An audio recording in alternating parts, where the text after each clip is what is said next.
Mysuru news 21ಗೆ ಸ್ವಾಗತ. ನಾನು ಆಯಿಷಾ ಬಾಯಿ. ಇಂದಿನ ಪ್ರಮುಖ ಸುದ್ದಿ ವಿಷಯ: ಮೈಸೂರಿನ ಕಲ್ಯಾಣಗಿರಿ ನಗರದ ನರಸಿಂಹರಾಜ ಕೋವಿಡ್ ಕೇರ್ ಆಸ್ಪತ್ರೆಗೆ ಜೋಡಣೆಯಾಗಿರುವ ವ್ಯಕ್ತಿ ಸಹವರ್ತಿಗಳ ಸಂಘದ ಗುಂಪಿನ ಸದಸ್ಯರಾದ ಆರೀಫ್ ಮೇಕ್ರಿ, ಸಲೀಂ ಶರೀಫ್, ಇಬ್ರಾಹಿಂ ಸೇಠ್ ಇಂದು ಆಸ್ಪತ್ರೆಯಲ್ಲಿ ಉಪಸ್ಥಿತರಿದ್ದರು.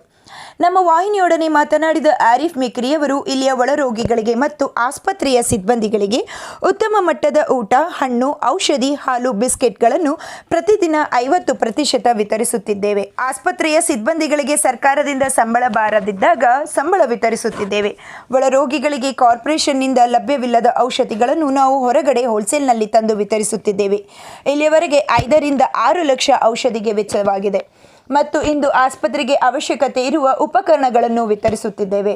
ಈ ಉಪಕರಣಗಳಿಗೆ 7 ಲಕ್ಷ ಮೊತ್ತ ವೆಚ್ಚವಾಗಿದೆ. ಈ ಉಪಕರಣಗಳ MOU ಕೂಡ ಮಾಡಿಸಿದ್ದೇವೆ. ಕಾರಣವೇನೆಂದರೆ ಈ ಕೋವಿಡ್ ಆಸ್ಪತ್ರೆ ಸ್ಥಗಿತವಾದಾಗ ಉಪಯೋಗಿಸಿದ ನಂತರ ಇದನ್ನು ಹಿಂಪಡೆಯಲು ಮಾಡಲಾಗಿದೆ.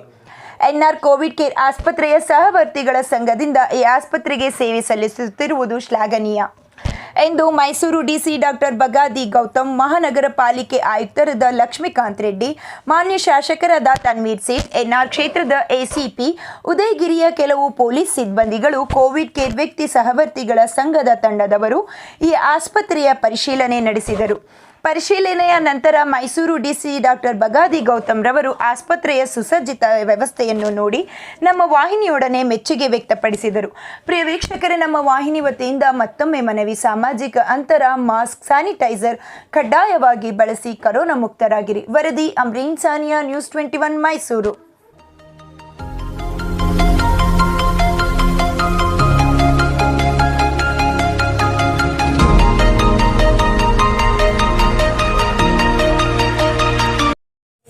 अच्छा है कि जो हॉस्पिटल है इसको रिवाइव किया जी सर. जो ಕೋವಿಡ್ ಪರಿಸ್ಥಿತಿಯಲ್ಲಿ ನಮಗೆ ಇನ್ಕ್ರೀಸಿಂಗ್ ಆಗಿ ಕೇಸಸ್ ಇನ್ಕ್ರೀಸ್ ಆಗುವಾಗ ನಾವು ಎಸಿಂಟಮ್ಯಾಟಿಕ್ ಕೇಸಸ್ ಯಾರಾದರೂ ಬಂದರೆ ಅಕಾಮಡೇಟ್ ಮಾಡಲಿಕ್ಕೆ, ಹಾಗೂ ಸಿಂಟಮ್ಯಾಟಿಕ್ ಕೇಸಸ್ ಕೂಡ ಬಂದಾಗ ಇಲ್ಲಿ ಅಕಾಮಡೇಟ್ ಮಾಡಲಿಕ್ಕೆ ಅವಕಾಶ ಇದೆ. ಮುಂದಿನ ದಿನಗಳಲ್ಲಿ ಆಕ್ಸಿಜನ್ ಸಪ್ಲೈ ಹಾಗೂ ICU ವೆಂಟಿಲೇಟರ್ ಬೆಡ್ಸ್ ಕೂಡ ಡ್ಯೂ ಪ್ರೊಸೆಸ್ ಫಾಲೋ ಮಾಡಿ ಇನ್ಸ್ಟಾಲ್ ಮಾಡಲಿಕ್ಕೆ ಅವಕಾಶ ಇದೆ.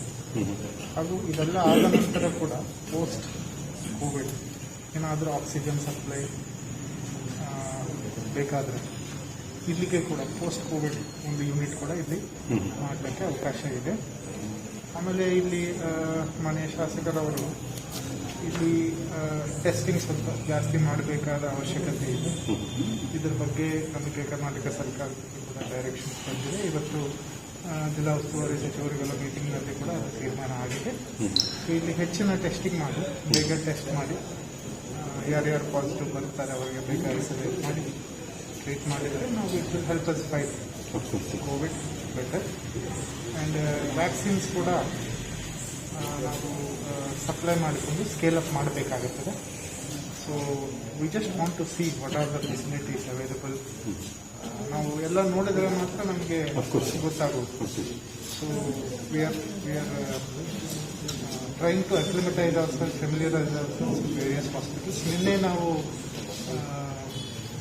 KR ಹಾಸ್ಪಿಟಲ್ ಹಾಗೂ ಟ್ರಾಮಾ ಹಾಸ್ಪಿಟಲ್ ಹಾಗೂ ಸೂಪರ್ ಸ್ಪೆಷಲಿಸ್ಟ್ ಹಾಸ್ಪಿಟಲ್ ಹಾಗೂ ನಮ್ಮ ಡಿಸ್ಟ್ರಿಕ್ಟ್ ಹಾಸ್ಪಿಟಲನ್ನು ವಿಸಿಟ್ ಮಾಡಿದ್ವಿ. So we are going around familiarise ಮಾಡಿಕೊಳ್ತಾ ಇದ್ವಿ, ಯಾಕಂದರೆ ನಾವು ಹೊಸದಾಗಿ ಬಂದಿದ್ವಿ. ಸೊ ಡಿಪೆಂಡಿಂಗ್ ಆನ್ ಬೇರೆ we can scale up, we will scale up. Sir, ತಾವು ಬಂದ ತಕ್ಷಣ morning 6 to 10 daily up to 14th ಏನು ಮಾಡಿದ್ರು ಅಸೆನ್ಷಿಯಲ್ ಕಮ್ಯುನಿಟೀಸ್ ಬಗ್ಗೆ ಪಬ್ಲಿಕಲ್ಲಿ ಹೆಂಗೋ ಭಾಳ ರೆಸ್ಪಾನ್ಸ್ ಬರ್ತಾ ಇದೆ ಸರ್. ಇದನ್ನು ವೀಕ್ಲಿ 3 days ಟೈಮ್ ಇತ್ತಲ್ಲ ಮೊದಲು, ತಾವು ಬಂದ ತಕ್ಷಣ ಅದು ಮಾಡಿದ್ದು ಭಾಳ ವೆಲ್ಕಮ್ ಮಾಡ್ತಾರೆ ಸರ್. ಆ ಡಿಸಿಷನ್ ತುಂಬ ಚೆನ್ನಾಗಿದೆ ಅಂತ. ಅಂದರೆ we have taken feedback from police department.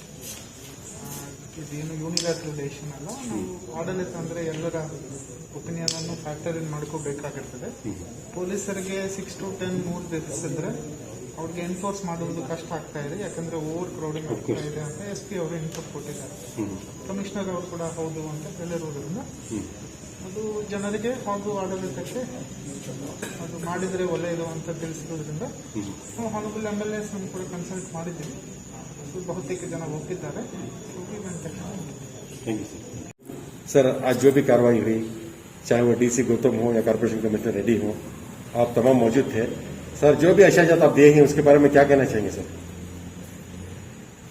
अल्हम्दुलिल्लाह, अल्लाह का बहुत बड़ा शुक्र एहसान कि शहर मैसूर में एनआर क्षेत्र में NR covid care centre and hospital जो कायम हुआ है पिछले 2 माह से, एक बड़ा नुमाया प्रोजेक्ट है। अल्लाह अजीज सेठ साहब मरहूम जी के खिदमात को कबूल फरे। आमीन।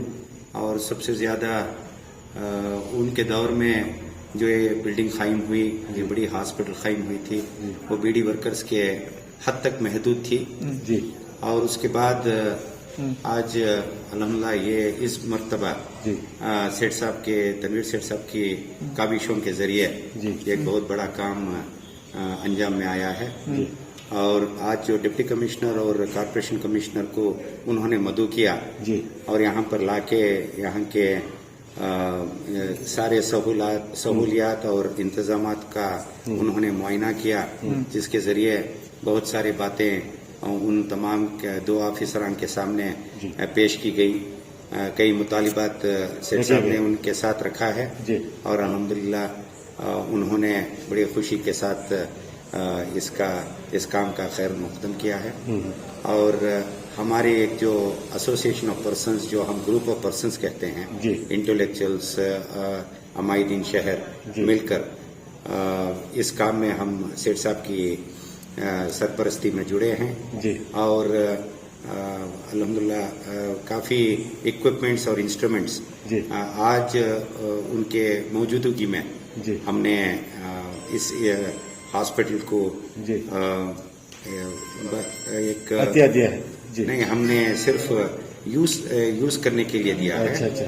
और जैसा पैंडेमिक खत्म होगा फौरी तौर पर हम इंशाल्लाह उसे हम उसके कस्टोडियंस फिर बनेंगे जी।